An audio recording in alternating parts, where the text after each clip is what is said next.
الحمد لله رب العالمين والصلاة والسلام على سيد الأنبياء والمرسلين أما بعد فأعوذ بالله من الشيطان الرجيم بسم الله الرحمن الرحيم پڑھیے الصلاة والسلام عليك يا رسول الله الصلاة والسلام عليك يا رسول الله الصلاة والسلام عليك يا حبيب الله الصلاة والسلام عليك يا حبيب الله الصلاة والسلام عليك يا نبي الله الصلاة والسلام عليك يا نبي الله وعلى آلك وأصحابك يا نور الله وعلى آلك وأصحابك يا نور الله.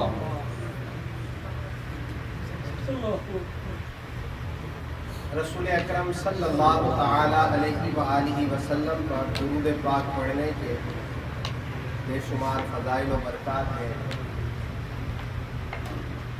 یہ وہ عظیم فریضہ مسلمانوں پر لازم ہے جسے اللہ تبارک و تعالی نے خود کیا، فرشتوں سے کروایا اور مومنین کو حکم دیا. سبحان اللہ. یہ وہ عبادت ہے مسلمان جسے کرتا ہے تو اللہ تبارک و تعالیٰ کا محبوب سے محبوب ترین بندہ ہوتا چلا جاتا ہے، کیونکہ یہ وہ کام ہے کہ جسے فقط اللہ تبارک و تعالیٰ اور محبوب کی خوشی کے لیے کیا جاتا ہے. آپ نماز پڑھتے ہیں، بالآخر کوئی نہ کوئی آپ کو نماز پڑھتے ہوئے دیکھ ہی لیتا ہے. آپ روزہ رکھتے ہیں، بالآخر بھلے وہ آپ کے گھر والے ہی کیوں نہ ہوں، آپ کی اس عبادت کو بھی جانچ لیتے ہیں. لیکن یہ قلب سے الفاظ کے ذریعے جو زبان سے ادا ہونے والی یہ عظیم عبادت ہے، یہ قلب سے محبت کی صدا دیتی ہے، اور اسے کرتا وہی ہے جو رسول کریم صلی اللہ علیہ وسلم سے محبت کرتا ہو. ایک کتاب ہے علماء نے لکھی، سرور القلوب فی ذکر المحبوب، کہ دلوں کا چین اللہ تبارک و تعالیٰ کے نبی کے ذکر میں ہے، دلوں کو خوشی اللہ کے نبی پر درود پڑھنے میں ہے. اس میں اعلیٰ حضرت رحمۃ اللہ تعالیٰ علیہ کے والد لکھتے ہیں کہ جو رسول اللہ صلی اللہ علیہ وسلم پر درود پاک پڑھتا ہے وہ در حقیقت اللہ تبارک و تعالیٰ کا محبوب بندہ ہوتا ہے. سبحان اللہ. اور جو اللہ تبارک و تعالیٰ کا محبوب ہو، اللہ کا پیارا ہو، اللہ تبارک و تعالیٰ جسے پسند فرما لے، جسے محبوب کر لے، اسے فضیلتیں کیسی کیسی ملتی ہیں. یا رسول کریم صلی اللہ علیہ وسلم جس سے خوش ہو جائیں اسے برکتیں کیسی ملتی ہیں. حضور صلی اللہ علیہ وسلم کو ایک صحابی حضرت ربیعہ وضو کرایا کرتے تھے. رسول کریم صلی اللہ علیہ وسلم نے ایک مرتبہ ان سے فرمایا، اے ربیعہ مانگو، کیا مانگتے ہیں؟ یہاں سمجھنے کی چند باتیں ہیں. کچھ ورکر بیٹھے ہیں، کچھ بزنس مین بیٹھے ہیں، اپنے اپنے کام ہیں ہر ایک کے. اگر ورکر سے آپ گفتگو کریں گے تو اپنے کام کے متعلق، یا وہ فیکٹری اچھی ہے، یا یہ کام اچھا ہے، یہ کام بہتر ہے، اس کام میں تکلیف زیادہ ہے، یہ کام آسان ہے. آپ بزنس کمیونٹی کے ساتھ بیٹھیں گے تو وہ آپ کو بزنس کے متعلق بتائے گا. اور اگر ایک بندہ جو بزنس کرتا ہے وہ کہے نا یار آپ مجھ سے پوچھئے کیا پوچھنا ہے، تو مطلب یہی ہوا نا کہ آپ نے اپنا بزنس کرنا ہے، اس کے متعلق کوریا میں بزنس کیسا ہے، اس کے کیا کیا لوازمات ہیں، یہی ہے نا. سوال حضور صلی اللہ علیہ وسلم اجازت دے رہے ہیں کہ مانگو، کیا مانگنا ہے، اور اسے جن کی تربیت خود رسول اللہ صلی اللہ علیہ وسلم نے کی. میرے آقا ہمیشہ آخرت کو دنیا پہ ترجیح دیتے، اللہ کے ذکر کو دنیا کی لذتوں پر فضیلت دیتے. اللہ تبارک و تعالیٰ کی محبت کے جام اپنے صحابہ کو پلاتے. اب جنہوں نے تربیت کی گھنٹی رسول اللہ سے لی ہو، ان کا سوال کیسا ہوگا؟ کیا دنیا مانگیں گے؟ کیا دولت مانگیں گے؟ آرائش مانگیں گے اور اذن عام ہے کہ جو مانگنا ہے مانگو، جو لینا ہے لو۔ حضرت ربیعہ کہتے ہیں سوال بڑا اہم ہے، یا رسول اللہ کچھ مہلت دیجیے، میں سوچ لوں مانگنا کیا ہے، کیونکہ سوال بڑا اہم ہے۔ یہ لمحے بار بار آتے نہیں ہیں، دل تک کی ادامہ میں مرید ہو گیا۔ یہ سوال بڑا اہم ہے کہ آپ جو مانگنا ہے مانگیے۔ آپ گھر آئے، اپنے گھر والوں سے مشورہ کیا، کچھ سوچا، بارگاہ رسالت میں آ گئے، یا رسول اللہ سوچ لیا ہے کیا مانگا۔ حضور صلی اللہ علیہ وسلم نے ارشاد فرمایا مانگو، کیا مانگنا ہے؟ عرض کی یا رسول اللہ جنت میں آپ کا ساتھ چاہیے، اور کچھ نہیں چاہیے، صرف جنت میں آپ کا ساتھ چاہیے۔ سوال بڑا اہم ہے، جنت میں کون جائے گا جس سے اللہ راضی؟ جنت میں کون جائے گا جس کا ایمان سلامت؟ جنت میں کون جائے گا جس کے اعمال مقبول؟ جنت میں کون جائے گا جس کے ساری خطائیں اللہ تبارک و تعالی معاف کر دے؟ جنت میں کون جائے گا جس سے رسول اللہ صلی اللہ علیہ وسلم خوش ہو جائیں؟ جنت میں کون جائے گا جو اللہ کا پیارا ہو؟ ایک سوال میں سب کچھ مانگ لیا، آقا تجھے مانگا جنت بھی مل گئی، اللہ تبارک و تعالیٰ کی رضا بھی مل گئی، ایمان پر خاتمہ بھی مل گیا، سب کچھ مل گیا، تجھی سے تجھی کو مانگا سب کچھ حاصل ہو گیا۔ جو اللہ کا محبوب بن جاتا ہے، اللہ تبارک و تعالیٰ پھر کیسی کیسی نعمتیں انہیں عطا فرماتا ہے۔ ہم الحمدللہ یہاں پر میلاد کی محفل میں موجود ہیں۔ ہم میلاد کیوں منائیں؟ ہم اللہ کے نبی کا ذکر کیوں کریں؟ دیکھیں یہ بات تو واضح ہے کہ جناب جو ہمارا بھی اپنے متعلق عقیدہ ہے، جو ہمیں مل رہا ہے وہ اللہ کی عطا سے ہے۔ یہ عقیدہ ہے کہ دنیا کا، زمین کا کوئی حصہ، یہاں تک کہ درختوں کا پتا بھی اللہ تبارک و تعالیٰ کے اذن کے بغیر نہیں ہلتا ہے۔ پھر ہمارے پاس جو کچھ ہے یہ سب اللہ کے اذن سے، اللہ کی عطا سے ہے۔ اگر کوئی شخص، کسی کو اللہ نے صاحب حیثیت کیا ہے، وہ کسی کی مدد کرتا ہے تو یہ اللہ کے اذن سے ہے نا، اللہ کے اس کے دل میں یہ ڈالنے سے ہے نا۔ تو جب یہ چھوٹے چھوٹے کام اللہ تبارک و تعالیٰ کے حکم سے ہوتے ہیں تو پھر جنتیں دینا، اللہ تبارک و تعالیٰ کی رضائیں دینا، پھر اے صدیق جو چاہے کر لو تم جنت میں جاؤ گے، اے عمر تم جنتی ہو، اے عثمان تم جنتی ہو، اے علی تم جنتی ہو، اے عبیدہ بن جراح تم جنتی ہو، یہ سب کے سب وہ اللہ تبارک و تعالیٰ کے اذن ہی سے ہے نا۔ تو رسول اللہ جو کچھ دیتے ہیں وہ اللہ تبارک و تعالیٰ کے اذن سے دیتے ہیں۔ اس میں تو کوئی کوئی بیوقوف ہی ہوگا جو کہے گا کہ نہیں یار آپ ایسا کیوں مانگتے ہیں، یہ تو کوئی بیوقوف ہی ہوگا جس نے جھگڑا کرنا ہے، جس نے نہیں ماننا ہے، جس نے فقط یہ کہنا ہے کہ کوا سفید ہے، جس نے ہمیشہ یہ کہنا ہے کہ میں نہ مانوں۔ وہ ایک شخص تھا، اس نے جناب جو ہے وہ ایک مناظر کو دیکھا کہ علم کیا علم ہے اس کا، اس نے کہا یار میرا بھی بیٹا ایسا ہی مناظر بننا چاہیے۔ اب مناظروں کو بلا لیا، ہاں بھائی میرے بچے کو تیار کرو، جو اسے تیار کر دے گا اسے منہ مانگی قیمت ملے گی، لیکن ہاں جس نے حامی بھری اور تیار نہ کیا اس کی گردن جائے گی۔ یہ سوچ سمجھ کے آگے آنا، اور میں اس کے مقابلے مناظرے کرواؤں گا۔ ایک شخص نے کہا جی میں تیار، 2 منٹ اسے کوئی گفتگو سکھائی، جی مناظر تیار ہو، مناظرہ شروع ہوا۔ اب جس سے بھی مناظرہ ہو وہ بالآخر کہہ کر چلا جائے اچھا بھائی تو جیتا ہوا، تو ہی صحیح ہے۔ آپ بڑا خوش ہوا یار میرا بیٹا بڑا بہترین مناظر بن گیا۔ پھر ایک علم والے سے اس کی گفتگو ہوئی اور اسے جملہ صرف یہ سکھایا گیا سامنے سے جو دلائل ہوں آپ نے کہنا ہے میں مانتا ہی نہیں، ایسا ہے ہی نہیں۔ وہ جو بھی دلیل دے آپ نے یہ کہنا ایسا ہے ہی نہیں، میں مانتا ہی نہیں ہوں اس کو، ایسا بالکل نہیں ہے، آپ نے یہ جملہ کہنا ہے۔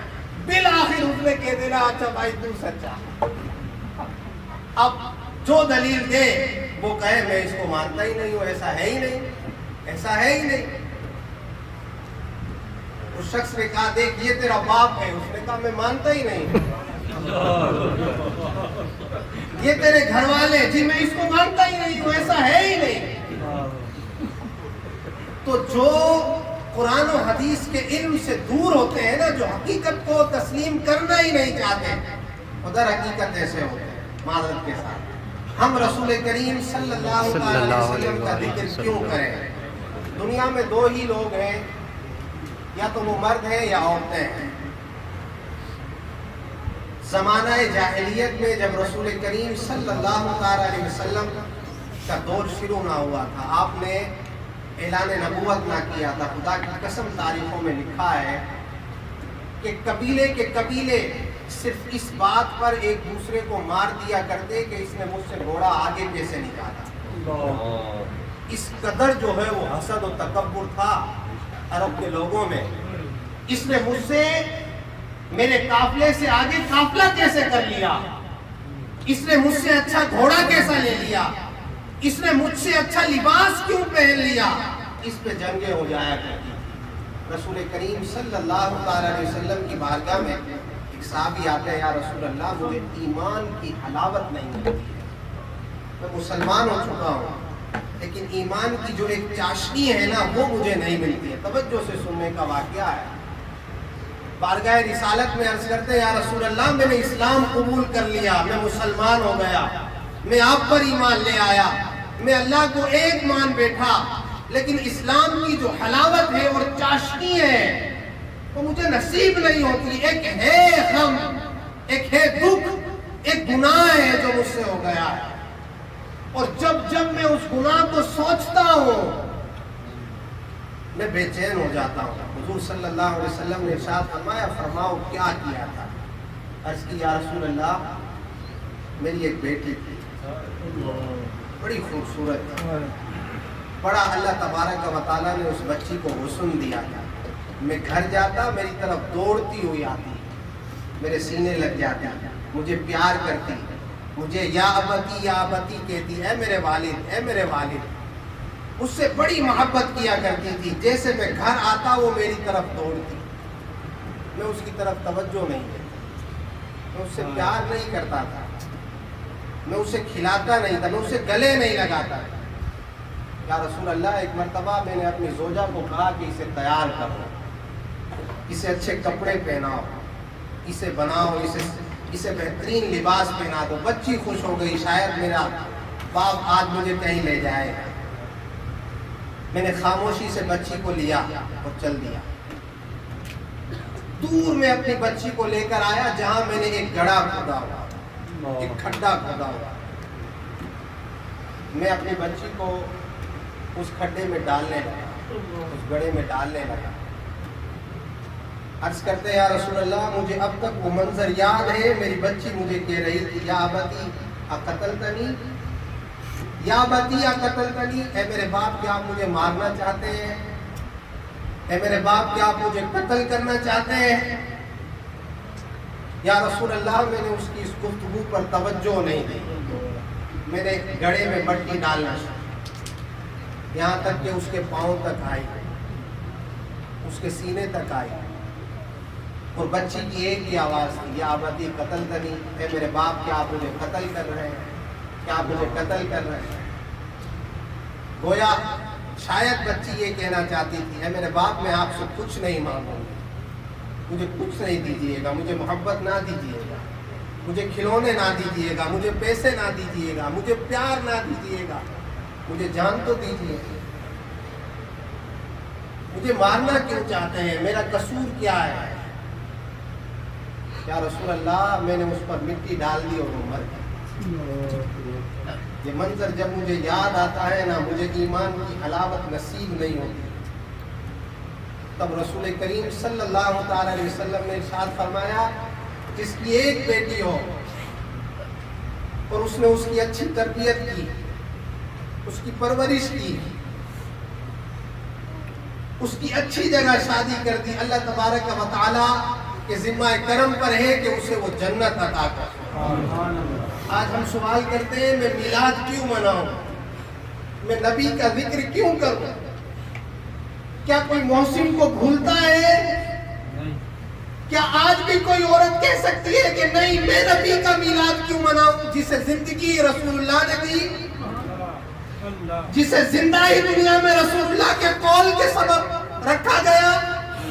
پڑھیے تاریخ، لوگ اپنی بچیوں کو زندہ درگور کر دیا کرتے تھے، دنیا میں سانس لینے اور آنکھ کھلنے سے پہلے انہیں مار دیا جاتا تھا۔ آج وہ بچی بھی کہے میں رسول اللہ کا میلاد کیوں مناؤں؟ جن کی زندگیاں، جن مردوں کی زندگیاں یہ تھی کہ جناب صرف زندگی یہ ہے کہ اسے مارو، اسے مارو، اس سے دشمنی، اس سے دشمنی۔ میرے آقا نے جب دنیا میں تشریف لائے، اعلان نبوت کیا تو بھائی چارہ قائم کیا، اور جب حضرت بلال کو ایک صحابی نے کہا اے کالی ماں کے بیٹے، تو رسول اللہ نے فرمایا تم میں اب بھی جو ہے وہ زمانہ جاہلیت کی علامات ہے، جو ایک دوسرے کو مارنے کے در پہ ہوا کرتے تھے آج بلال کی چوکھٹ پر ہیں، اور اپنا رخسار جو ہے وہ زمین پر رکھا اور عرض کی یہ چہرہ اب زمین سے نہیں ہٹے گا جب تک بلال اپنا پاؤں اس پر نہ رکھے۔ یہ میں نے کیا کر دیا؟ میرے آقا نے ان مردوں کو جینا سکھایا، میرے آقا نے انہیں تعلیم دی کہ کیسے رہنا ہے۔ آج وہ مرد بھی سوال کرے کہ جناب ہم رسول اللہ کا میلاد کیسے منائیں؟ کیا تھا مجھے بتائیے۔ یہ جب ہم باہر نکلتے کتنے لوگ ہیں جو کفار ہیں، کتنے لوگ ہیں جو اللہ کو ماننے والے نہیں ہیں۔ بالآخر مر جانا ہے نا، اس مرنے کے بعد کے زندگی کا جو حساب و کتاب ہے، جو شفاعت ہے، جو اللہ کی بارگاہ میں حساب و کتاب دینا ہے، یہ کیسے ہوگا؟ اللہ تبارک و تعالیٰ آپ کو اور مجھے اختیار دے، مانگو تین چیزیں جو مانگنی ہے۔ شاید میں مانگوں میری دنیا اچھی ہو جائے، میرے پاس بینک بیلنس ہو، میرے پاس اچھی گاڑی ہو، میرے پاس اچھا گھر ہو، میرے پاس سکون کی زندگی ہو، مجھے کام نہ کرنا پڑے، میں بس سکون سے رہوں، جو چاہوں وہ ہو جائے۔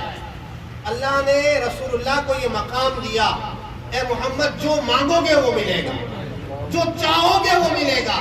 تم چاہو گے تو بہت پہاڑ سونا بنے گا، تم چاہو گے تو یہ پہاڑ پانی ڈالیں گے، تم چاہو گے تو یہ پہاڑ عذاب نازل کریں گے، کہ تم چاہو گے تو ہوائیں جو ہے وہ دنیا کا رخ بدل دیں گی۔ تم چاہتے کیا ہو؟ مانگو جو مانگنا ہے۔ رسول کریم صلی اللہ علیہ وسلم ترمذی شریف کی حدیث مبارکہ ہے، اللہ تبارک و تعالیٰ نے ارشاد فرمایا اے محمد تین دعائیں مانگو۔ رسول کریم صلی اللہ علیہ وسلم نے عرض کی یا اللہ پہلی دعا اللہم اغفر لی امتی، اللہ اکبر، اختیار ہے محمد مانگو جو مانگنا ہے۔ عرض کی اللہم اغفر لی امتی۔ دوسری دعا اللہم اغفر لی امتی۔ اللہ، تیسری دعا اے اللہ میں اس دعا کو قیامت میں پڑھوں۔ اللہ، اور میرے آقا نے فرمایا میری تیسری دعا بھی یہ ہوگی اللہم اغفر لی امتی۔ اللہ، کوئی اتنا بھی پیارا ہے، کوئی اتنا بھی زیادہ محسن ہے، کوئی اتنا بھی ہمارے قریبی تعلق، ماں باپ بھی ایک وقت آتا ہے کہ اپنا سوچتے ہیں، اسی بچے کے ساتھ رہتے ہیں جو خیال رکھتا ہے، جو گھر سے نکال کے اس کے ساتھ رہتے ہیں، بالآخر اس کے مخالف ہو جاتے ہیں، اپنا فائدہ دیتے ہیں۔ ہم کہتے ہیں نا ماں باپ سب سے زیادہ محبت کرنے والے ہیں، بالآخر بڑھاپے میں جب مجبور ہوتے ہیں تو اسی بیٹے کے ساتھ رہتے ہیں جو خدمت کرتا ہے، جو بات مانتا ہے۔ میرے آقا صلی اللہ علیہ وسلم، ہم کتنی نافرمانیاں کرتے ہیں، کتنے گناہ کرتے ہیں، کتنی جو ہے مخالفتیں کرتے ہیں، پھر ادھر جو ہے وہ کھلا ہوا ہے اللہم اغفر لی امتی، اللہم اغفر لی امتی۔ جب قیامت کا منظر ہوگا، جب سارے لوگ پریشان ہوں گے، جب میرے نبی صلی اللہ علیہ وسلم کیا فرمائے، جب سجدے میں جائیں گے اللہ فرمائے گا قل تسمع سل تعطیٰ، مانگو ملے گا، سوال کرو سنا جائے گا۔ کیا فرمائے گا اللہم اغفر لی امتی۔ آج وہ بندہ جسے مرنے کے بعد کام رسول اللہ نے آنا ہے، وہ بھی کہے کہ میں میلاد کیوں مناؤں، وہ بھی کہے میں نبی کا ذکر کیسے کروں، کیوں کروں، وہ بھی کہے کہ یہ کہاں لکھا ہے، وہ کہاں لکھا ہے۔ نعوذ باللہ، اللہ کے بندو ایسی باتیں نہ کرو، مرنے کے بعد بہت کچھ ہو جانا ہے۔ ایسا نہ ہو یہ ایمان جو ہمیں گھر بیٹھے ملا ہے، جب مریں گے نا تو پتہ چلے گا. بڑی بڑی باتیں فرعون بھی کرتا تھا, مجھے کیا ہوگا, میرے پاس سب کچھ ہے, مجھے کون کچھ کہہ سکتا ہے. مرنے جب موت کا وقت آیا نا, جب روح نکلنے لگی, جب فرشتے نظر آئے اور پتہ چلا کہ حق تو دین ہی ہے, اس نے بھی کہا میں موسیٰ اور ہارون کے رب پر ایمان لایا, مان گیا. لیکن اب کوئی فائدہ نہیں. یؤمنون بالغیب, غیب چونکہ ایمان غیب پر ہے, بغیر دیکھے بغیر دلیل کے مان لو, ورنہ مرنے کے بعد پتہ تو چل جانا ہی ہے. چند ایک چیزیں صرف میں آپ کے پاس آپ کے سامنے عرض کروں گا. دور بڑا جو ہے وہ جدید ہوتا چلا جا رہا ہے. ہمیں نہیں پتا ہے اسلام پر کس کس طرح حملے ہوئے, ہمیں نہیں پتا ہے کہ ہماری تربیت نہ چاہتے ہوئے بھی کس طرح کی جا رہی ہے. اپنے آپ کو سنبھالیے, یہ ایک فتنہ ہے. یہ آپ کبھی بھی کوئی شخص ابتدا میں ہی جو ہے وہ شرابی بن جاتا ہے, ابتدا میں ہی جو ہے وہ اللہ تبارک و تعالیٰ کا اس طرح نافرمان بن جائے کہ بالکل نمازیں نہ پڑھے. جو شخص مسلمان ہے, جو مسلمان کے گھر میں پیدا ہوا, وہ اللہ کا نام لینے والا, رسول اللہ کا نام لینے والا, ابتدا میں وہ کبھی بھی جو ہے وہ مخالفت نہیں کرتا ہے. اس کی تربیت ایسی ہوتی ہے, اسے ماحول ایسا ملتا ہے, اس کی پرورش ایسے لوگوں کے ساتھ ہوتی ہے. آہستہ آہستہ آہستہ آہستہ یہ مرض جو ہے وہ ناسور بن جاتا ہے, پھر اسے کوئی نصیحت کام نہیں آتی ہے. اللہ تبارک و تعالیٰ پر ایمان ابتدا سے تھا. جب سے یہ دنیا, جب سے یہ جہاں بنا, جب سے اس میں لوگ بسر ہوئے, اللہ پر ایمان تمام لوگ رکھا کرتے تھے. ہاں یہ اور بات ہے کہ ایمان کے طریقے جدا ہوتے تھے.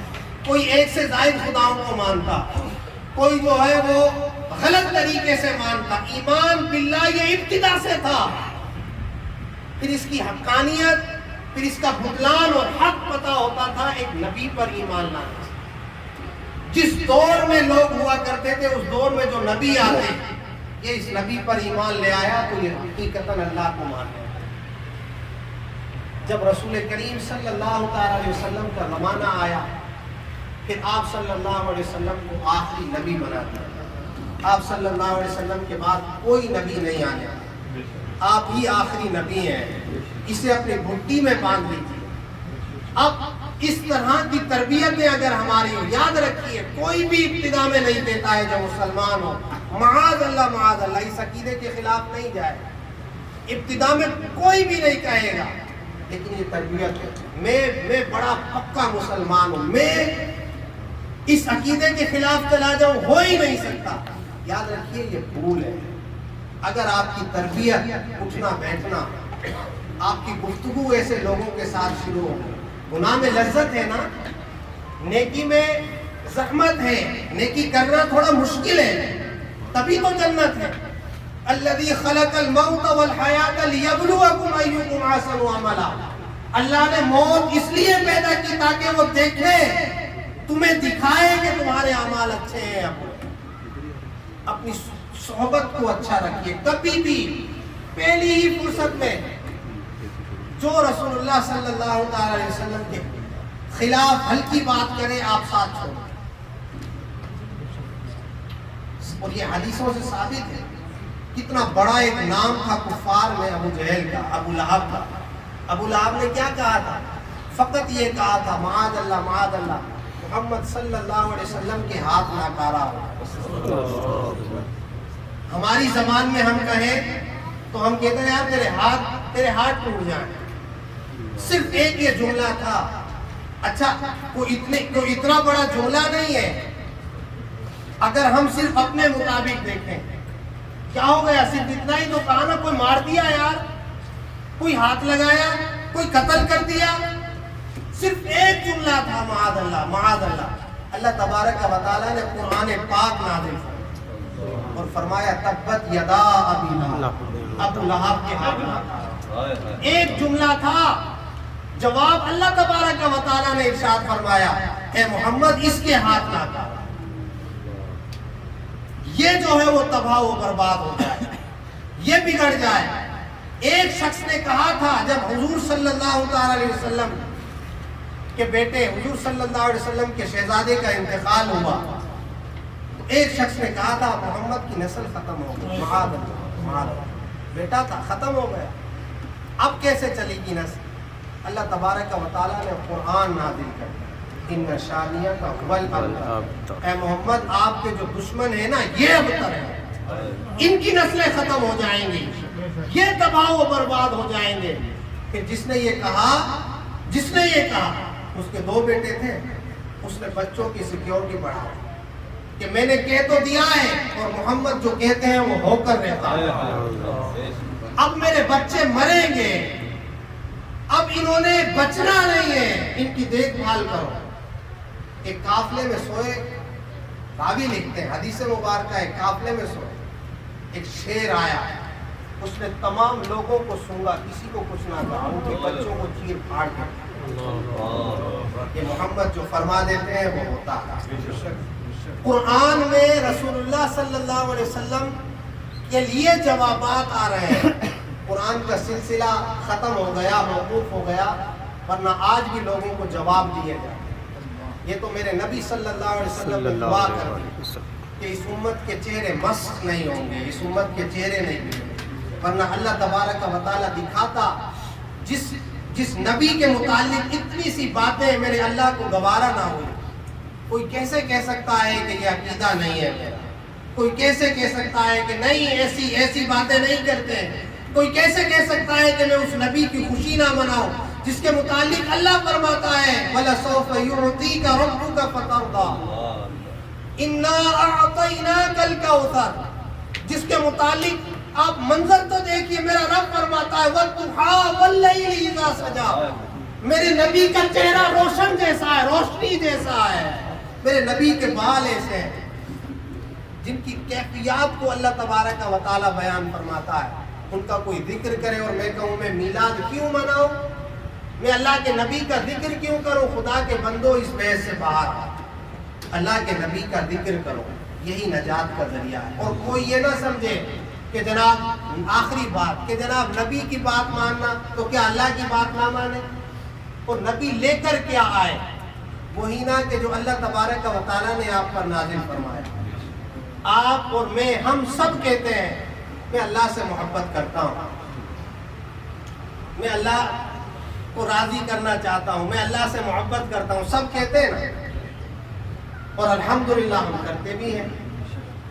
لیکن اللہ تبارک و تعالیٰ نے ارشاد فرمایا مجھ سے ایک ہی بندہ محبت کرتا ہے، مجھ سے وہی بندہ محبت کرتا ہے، بلکہ میں اس سے محبت کرتا ہوں، وہ مجھ سے محبت کرتا ہے، میں اس سے محبت کرتا ہوں، اور وہ بندہ وہ ہے جو محمد آپ کی اطاعت کرے۔ قُلْ إِن كُنتُمْ تُحِبُّونَ اللَّهَ فَاتَّبِعُونِي، اے محبوب انہیں کہو یہ اگر اللہ سے محبت کرتے ہیں تو فقط آپ کی اطاعت کریں، یہ آپ کی بات مانے، پھر انہیں کہنے کی ضرورت نہیں پڑے گی یحببکم اللہ، اللہ خود انہیں محبوب بنا لے گا، وَيَغْفِرْ لَكُمْ ذُنُوبَكُمْ، اللہ ان کے گناہوں کو بخش دے گا، واللہ غفور الرحیم، اللہ تبارک و تعالی رحیم ہے۔ بخشش کروانی ہے، مانو رسول اللہ کی بات، اب مانگو کہ اللہ تو نے کہا رسول اللہ کی اطاعت کرو، ہم نے کی، اب تو بخش، واللہ غفور الرحیم۔ کوئی پریشانی ہے، کوئی مسئلہ حل نہیں ہوتا ہے، کیجئے اطاعت رسول اللہ کی، اب مانگیے اللہ تو نے قرآن میں کہا رسول اللہ کی اطاعت کرو، اللہ غفور الرحیم ہے، ہم آ گئے۔ میرے آقا صلی اللہ علیہ وسلم کی اطاعت کیجئے، دین کوئی مشکل نہیں ہے، ہم نے بنا لیا ہے، دین کوئی جو ہے وہ لمبا چوڑا نہیں ہے، ہم نے بنا لیا ہے۔ ورکر ہے نا، صبح شام کرتے ہیں کام، نائٹ آ جائیں تو ہمیں نیند ہی نہیں آتی، ساری رات جاگ لیتے ہیں، آنکھ لگ کر دکھائے، نہیں جنابے والا سونا ہوتا ہے، جیسے ہی ڈے آتا ہے اور فجر میں آنکھ ہی نہیں کھلتی ہے۔ صرف کیا ہے، 5 وقت کی نمازیں ہیں اور اللہ رسول کی بات ماننا ہے۔ فجر پڑھی، ظہر تک کوئی حکم نہیں ہے نا، اللہ تبارک و تعالیٰ کی عبادت صرف ظہر میں کرنی ہے، آپ اپنی مرضی کے کام کیجئے۔ ایک وہ شخص، اب ہم سب ہیں، کوئی خرچہ ہو رہا ہے ہمارے سانس لینے پر، کوئی پیسے خرچ ہو رہے ہیں، آپ جائیے ایمرجنسی میں، جنہیں سانسوں کی بھی قیمت دینی ہوتی،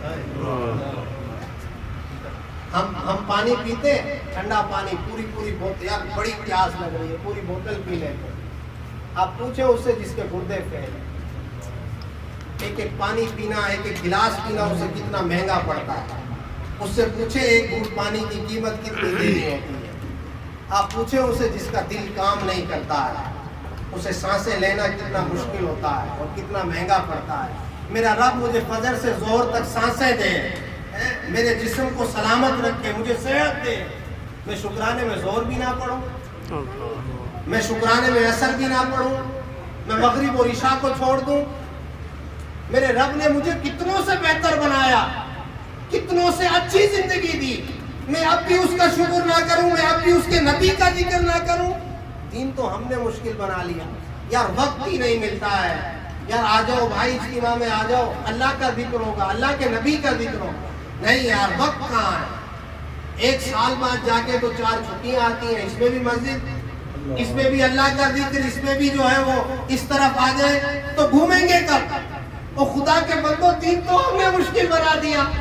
ساری سال اللہ تبارک و تعالیٰ نے صحت دی، تندرستی دی، دولت دی. اب 4 دن کے لیے اگر اللہ کے ذکر شکرانے کے لیے آ جاؤ، میرے پاس وقت ہی نہیں ہے، میرے پاس ٹائم ہی نہیں ہے. یار میں بڑا بیمار رہتا ہوں، سفر کرتا ہوں نا تو مجھے پریشانی ہوتی ہے، مجھے شوگر لو ہو جاتی ہے، مجھے یہ ہو جاتا ہے، مجھے وہ ہو جاتا ہے، سفر نہیں کر سکتا ہوں. ہاں 8 گھنٹے کام کر سکتا ہوں. ایک بات میں اپنے مالک کی مانتا ہوں پورے سال. فیکٹری میں مالک بول دینا بیٹا اس مشین پہ کھڑے ہونا ہے، کوئی دوسری پہ کھڑے ہو کر دکھائے. میں 8 گھنٹے 6 گھنٹے کھڑا رہتا ہوں، بلکہ یہ بولتا ہوں یار میری فیکٹری میں اوور ٹائم نہیں ہے، کوئی ایسی ہو نا جس میں اوور ٹائم ہو. اور میں دن میں 5 مرتبہ اس رب کے حکم کو نہ مانوں جس نے مجھے زندگی دی، جس نے مجھے سب کچھ دیا، جس نے مجھے صحت دی، جس نے مجھے عزت دی، مقام دیا. میں اس کی بات نہیں. یہ دین کو ہم نے مشکل بنایا. دین مشکل نہیں ہے. اللہ کی طرف آ جاؤ. دین 2 ہی چیزوں کا نام ہے، اللہ اور اللہ کے رسول کے احکامات کو ماننا. جو کہہ دیا یہ کرنا ہے اسے کرنا، جس سے منع کر دیا اسے نہ کرنا. دین اس کا نام ہے. اب ہم نے مشکل بنا لیا. دین مشکل نہیں ہے. خدا کے بندوں اللہ کا ذکر کرو، اللہ کے نبی کا ذکر کرو، ایسے لوگوں کے ساتھ بیٹھو. جب میرا رب ان کفار کو دے سکتا ہے تو پھر ہمیں کیوں نہیں دے گا؟ پھر ہمیں جو ہے وہ کیوں فضیلتیں نہیں ملیں گی؟ بس آئیے ایک مرتبہ تجربہ شرط. میں عرض کروں گا چھٹیاں ہیں، جن سے بن پڑے آپ دعوت اسلامی کی مساجد میں جتنے بھی اسلامک سینٹر ہیں الحمدللہ ان میں مدنی قافلوں کی ترکیب ہوگی، آپ ضرور شرکت کیجیے. اب آج رات خصوصاً وہ رات ہوگی جس میں رسول کریم صلی اللہ علیہ وسلم کی ولادت ہوگی. ہفتہ وار اجتماع انشاءاللہ، یہ خاص اجتماع فیضان مدینہ میں ہم کریں گے. اب ہم دیکھتے ہیں کون آتا ہے. ہم بھی آپ کے ساتھ ہیں، پورے جلوس میں ہم بھی آپ کے ساتھ رہیں. رات بھی ہمارا رات شاید ہم نہیں سوئیں لیکن مسلسل آپ کے ساتھ ہیں. اور رات پھر ہم جو ہے وہ اجتماع کرنے جا رہے ہیں. ہم نہیں کہیں گے کہ یار تھکے ہوئے ہیں، وقت نہیں ہے. دیکھتے ہیں کون آتا ہے، جسے محبت ہوگی وہ آئے گا. انشاءاللہ آئیں گے. اللہ تبارک و تعالی ہم سب کو آنے کی توفیق دے، رسول کریم صلی اللہ علیہ وسلم کا ذکر کرنے کی توفیق دے. ایسے لوگوں سے بچائے جو ہلکی بات کریں، فوراً جو ہے وہ ان سے جدا ہو جائے. اللہ تعالی ہمیں اس پر عمل کرنے کی توفیق دے.